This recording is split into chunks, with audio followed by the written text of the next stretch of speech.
Amazing fact in Urdu. क्या आप जानते हैं इंसान दुनिया की वाहिद मखलूक है जो सिर्फ अपनी पीठ के बिल सोता है। कीचड़ इंसानों के लिए एक नेमत है क्योंकि ये हमारी जमीन को जरखेज बनाते हैं जिसकी वजह से फसल अच्छी होती है। शहद एक ऐसा मादा है जिसे तकरीबन 3000 साल तक महफूज रखा जा सकता है। फिल्मों में इस्तेमाल होने वाली आइसक्रीम को पिसे हुए आलू से बनाया जाता है ताकि ये जल्दी ना पिघले। आलू को हवाई जहाज के सिग्नल चेक करने के लिए भी इस्तेमाल किया जाता है।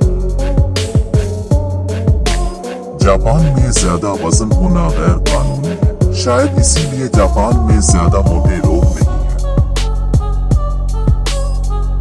सियालकोट पाकिस्तान का एक छोटा शहर है जहां दुनिया की 40% से ज्यादा फुटबॉल बनती है, लेकिन खास बात यह है कि यहाँ तमाम फुटबॉल हाथ से तैयार किए जाते हैं।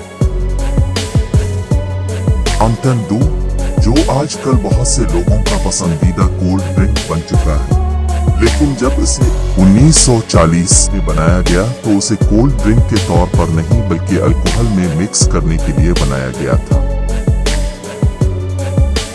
अगर आप लोगों को साइंस और खला में दिलचस्पी है तो आप उनकी वेबसाइट पर जाकर देख सकते हैं कि कितने लोग कितने दिनों से खला में मौजूद हैं।